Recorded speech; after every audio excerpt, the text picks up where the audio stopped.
Okay, let's dive in. So picture this. October 2022, China's National Congress. It's this huge, super choreographed event. Mm. Very symbolic. Oh, absolutely. Everything means something there. And the order people walk out, that tells you the whole story. So, who comes out first? Xi Jinping, stepping right into that top spot for a third term. Which is huge, right? I mean, as your sources really emphasized, that third term is monumental. He'd already gotten rid of the presidential term limit. The ones his predecessors followed. 2 terms, that was it. Exactly. So him coming out first like that, it just confirmed what everyone was thinking. This guy looks like he's setting himself up to rule for life. Yeah, a massive signal. And that kind of power, that immediately makes you think of one person. Mao Zedong. Mao Zedong, yeah, founder of the PRC.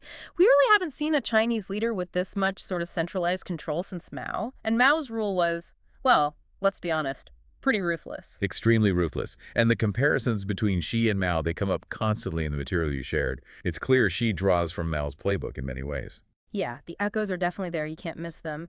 But here's the twist, the thing that's almost hard to believe, and it's central to what we found in the sources.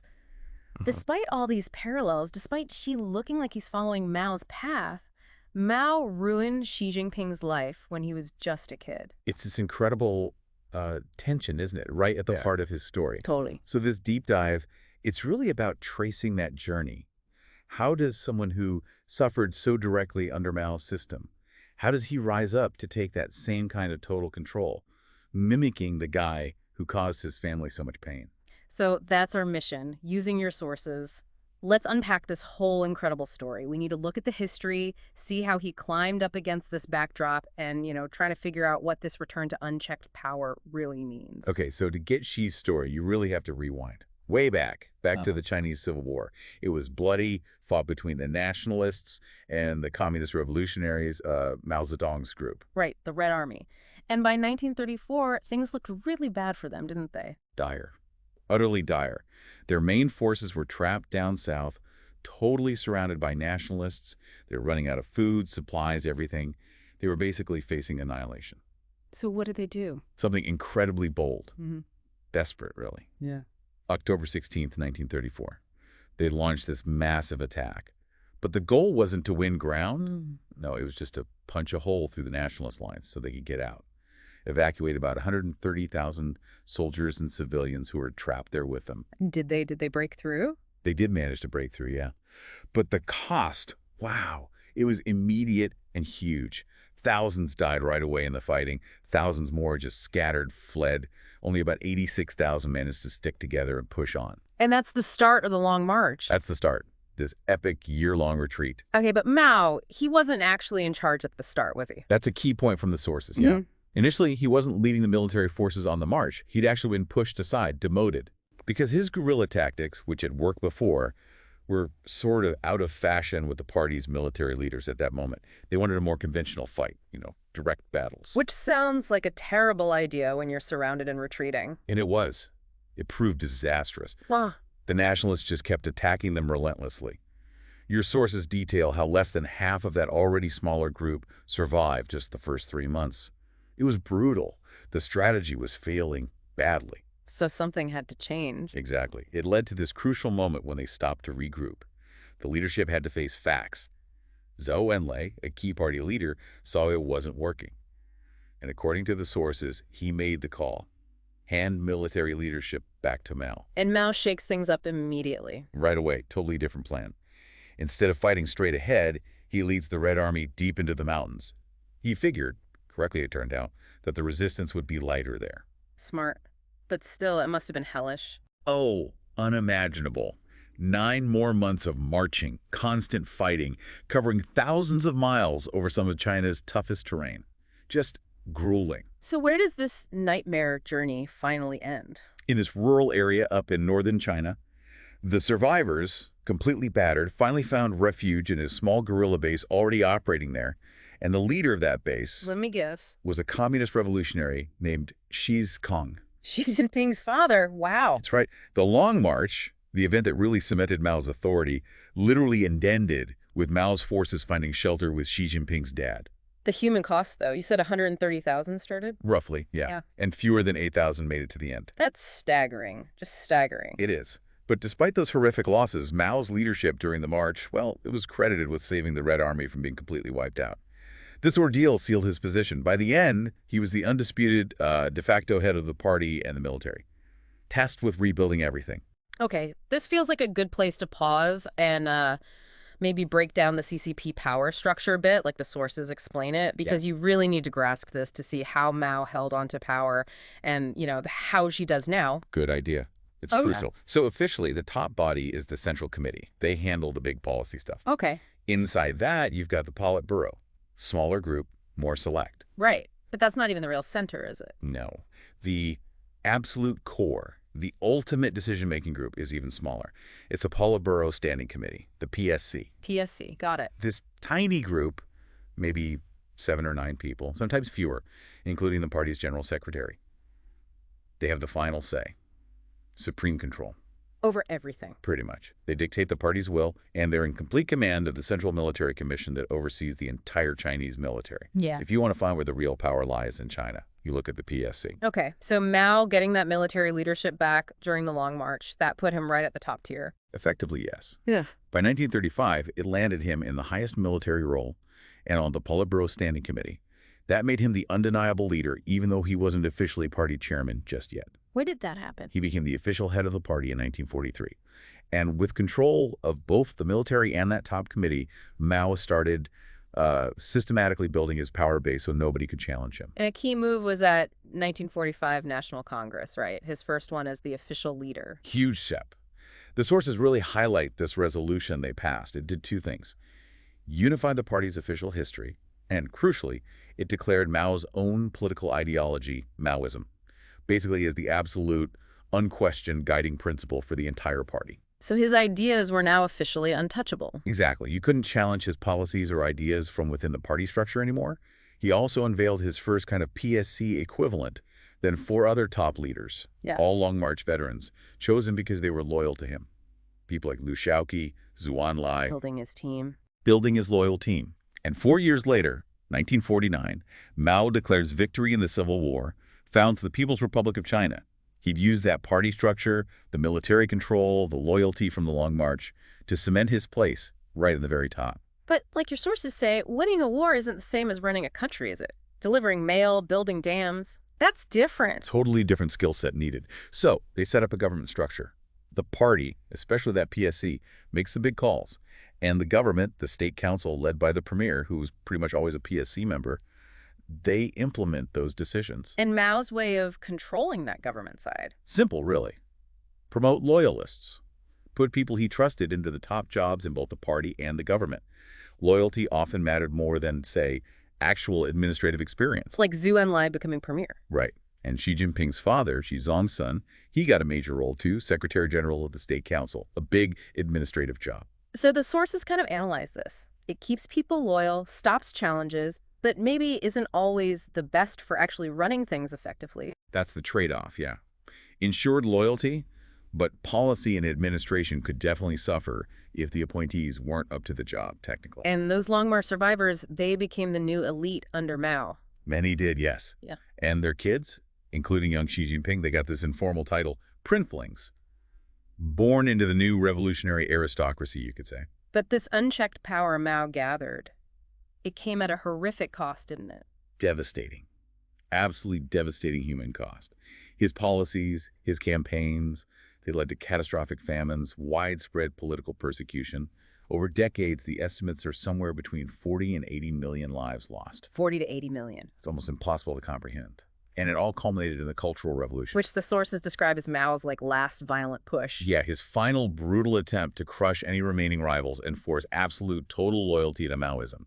The idea was to make himself and his ideas immortal, like Marx or Lenin. It was just brutal. Incredibly brutal. People seen as disloyal or just not radical enough faced public humiliation, lost their jobs, their homes, became social outcasts. Many were executed by the army or by these fanatical youth groups called the Red Guards. And Mao didn't spare anyone, did he? Even his inner circle. No one was safe. He turned on his closest allies, purged PSC members, Long March comrades he'd fought alongside. Liu Shaoqi, who'd been his number 2, was denounced, thrown in prison, and died there. The army chief of staff, gone. Even the guy Mao himself picked as his successor died mysteriously trying to flee the country and was then condemned. Which brings us right back to Xi Jinping's family. Directly back. Because Xi's father, Xi Jinping, a senior figure, a Long March veteran, he got caught up in it too, denounced by Mao himself. The sources mentioned a photo. Yeah, a really disturbing photo of him being held by Red Guards, publicly criticized, humiliated. He ended up being held prisoner in Beijing for 8 years. So his father, a high-ranking communist official, is denounced and imprisoned by Chairman Mao. Now, 15-year-old Xi Jinping's life is just completely shattered. Yeah. Kicked out of his fancy school in Beijing, sent away from the city, banished to the countryside to do manual labor. And the conditions described in the sources sound incredibly harsh. Living in a basic cave dwelling, doing back-breaking farm work every single day, barely enough food to get by. Just unimaginable for a teenager from that background. Absolutely. And the person responsible for all of it. For his father's imprisonment, for his own exile and suffering. Chairman Mao, the very man whose absolute power destroyed his family. The leader he's now compared to so often. That contradiction is just, wow. It's profound, and it's absolutely central to understanding Xi's rise later on. Okay, so then the big shift happens. Mao dies in 1976. The Cultural Revolution finally sputters out. Yeah, a major turning point for China.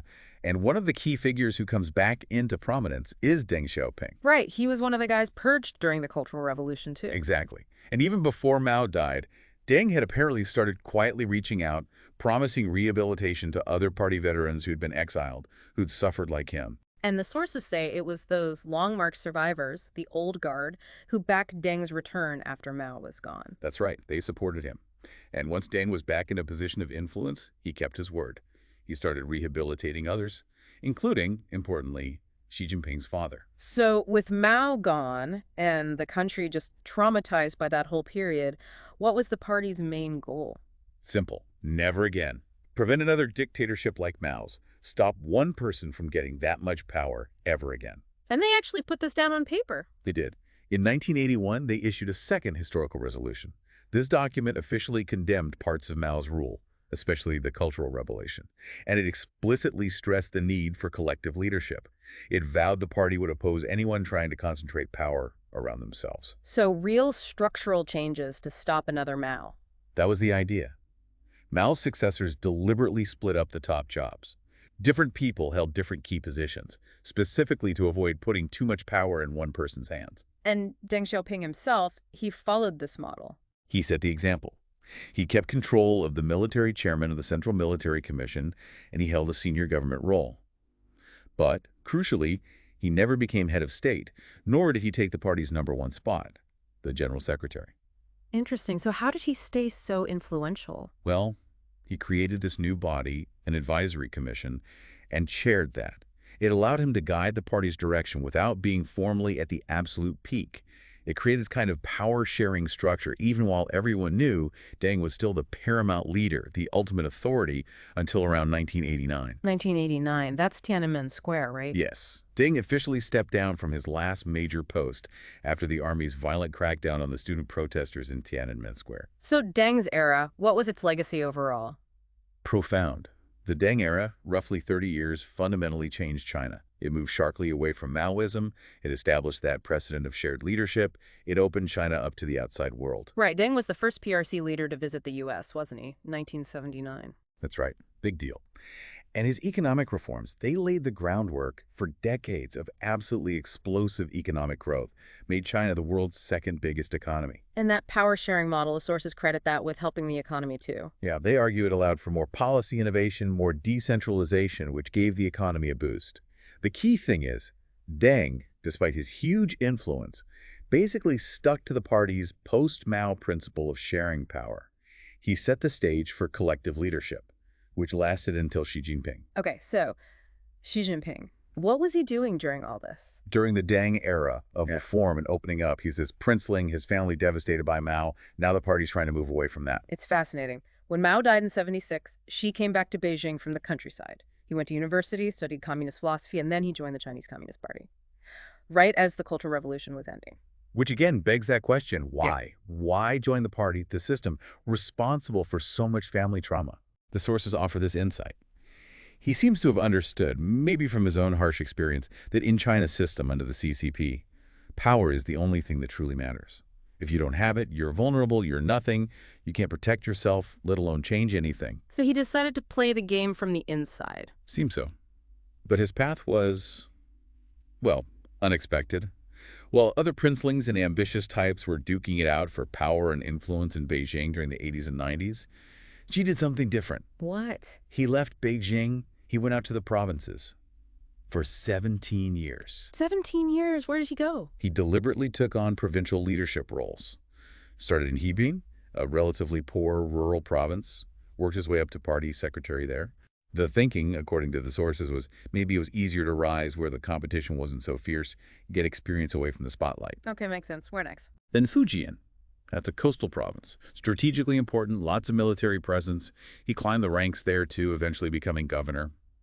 And importantly, he started making connections, powerful friends within the military base there. Ah, military ties. Crucial later on. Very crucial.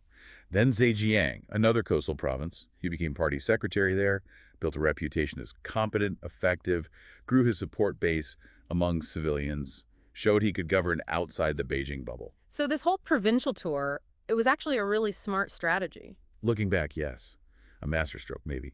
He avoided getting tangled up in all the factional fighting in Beijing. He built this image of being a humble, down-to-earth leader who understood the grassroots. And crucially, he quietly cultivated a network of supporters across different regions and institutions, including the military. Okay, so 17 years. What was his last stop before coming back? His final and shortest provincial stint was Shanghai in 2007. He took the top party job there right after a big corruption scandal had hit the city. He managed things smoothly, sort of cleaned up the image, and cemented his reputation as this prudent, reliable guy who towed the party line. And then the payoff. Big time. After those 17 years building his base, building his credentials, he returns to Beijing in 2007 and gets promoted straight onto the Politburo Standing Committee, the absolute pinnacle of power. Wow. Just like that. Why him after all that time away? Well, the sources suggest the leadership at the time, Hu Jintao's group, they wanted a princeling for continuity. But they were a bit wary of anyone too ambitious, someone who might rock the boat of collective leadership. And Xi, because he'd been out in the provinces. Exactly. He was seen as maybe less ambitious, less threatening than some of the others who'd stayed in Beijing jostling for position. He seemed like a safer bet, someone who wouldn't try to grab all the power. Oh, the irony. Right. So 2007 National Congress, the big unveiling, Xi Jinping walks out as one of the 9 most powerful men in China. His patient, long-game strategy had worked perfectly. All that time in the provinces, learning the ropes, making connections, keeping his head down, it got him to the very top. And then, 5 years later in 2012, when General Secretary Hu Jintao steps down as planned, Xi Jinping emerges as the new leader. The son of the revolutionary, the teenager banished by Mao, was now leading the party. And almost immediately, he starts changing things, right? Moving away from that collective leadership Deng had set up. Right away. As the sources really lay out, Xi seems to hold a fundamentally different belief than Deng.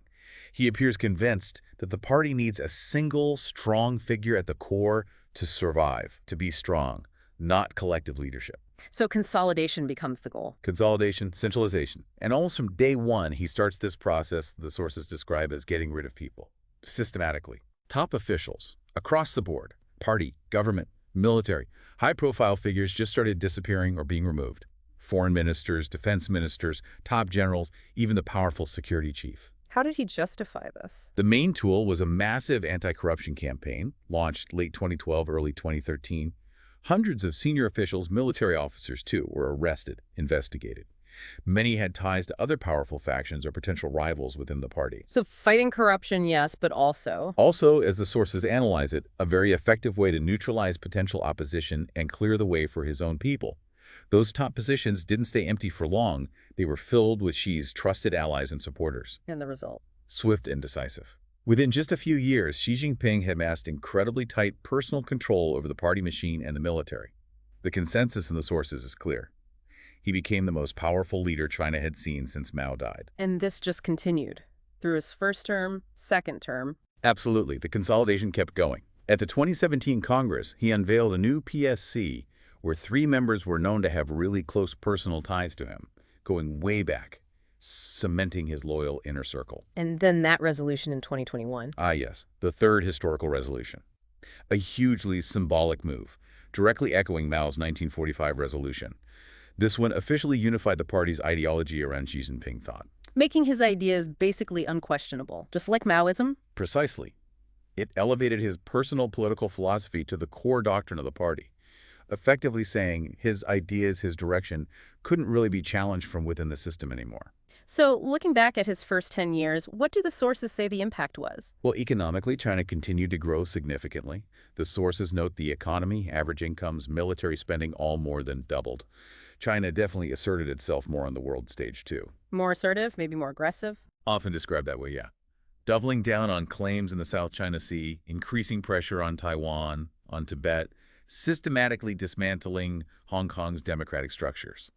A much more forceful external posture. And internally? What about inside China? The sources describe a significant tightening of control, much stricter internet censorship, a huge expansion of state surveillance, and the severe repression of ethnic minorities, particularly the Uyghurs in Xinjiang, with widespread reports of serious human rights abuses. But even with all that control, he hit a bump, didn't he?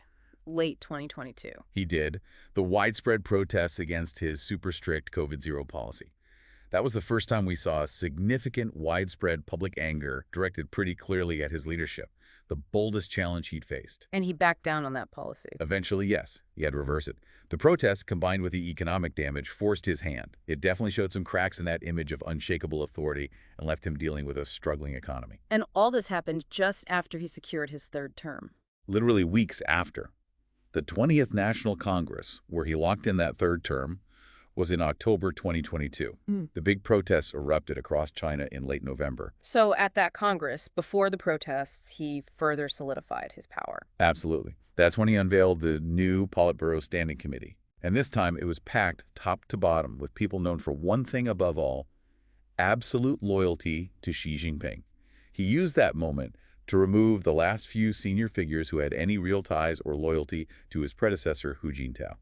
So the takeaway from the sources now is Pretty stark. There's basically no one left in the top ranks of the party or the military whose views or loyalty are significantly different from Xi's. meaning Meaning, based on this total consolidation, the sources predict there's likely no person, no faction left inside the system powerful enough to actually challenge him or push him out. Barring unforeseen events, it looks highly probable Xi Jinping will remain China's paramount leader, effectively for life. Yeah. As long as he's alive and able to rule. a concentration of power that really does mirror the leader who defined his youth through suffering. It's an extraordinary trajectory. It really is. An incredible story, this deep dive into Xi, his past, and the system he now completely dominates. From that exiled teenager suffering under Mao's absolute rule to this strategic, incredibly patient climb, ending up with a level of unchecked power that looks so much like the very thing that crushed his family. That tension, that paradox you mentioned at the start, it runs right through his entire story. Yeah. His personal history, shaped by Mao's tyranny, yet he follows this remarkably similar path to consolidate his own power. Okay. It's powerful and, yeah, unsettling. We really couldn't have untangled all these threads without the sources you shared, so thank you for letting us explore this with you. Of course, and maybe as we finish, here's something for you, the listener, to think about, drawn from all this material. Yeah. Just consider this. You have a political system, right? Yeah. Deeply scarred by one leader's unchecked power, Mao, and the devastation it caused. So scarred, it deliberately put reforms in place to stop that ever happening again. Collective leadership, term limits. Right. Checks and balances, essentially. Exactly. And yet, decades later, another leader emerges, someone whose own life was profoundly, personally damaged by that earlier tyranny. And he systematically takes apart those very reforms, dismantles the checks, and appears to be recreating a very similar concentration of power in himself. What did that cycle tell us about power, about institutions, maybe about the lessons that get learned, or perhaps unlearned, within that specific system? Something to ponder.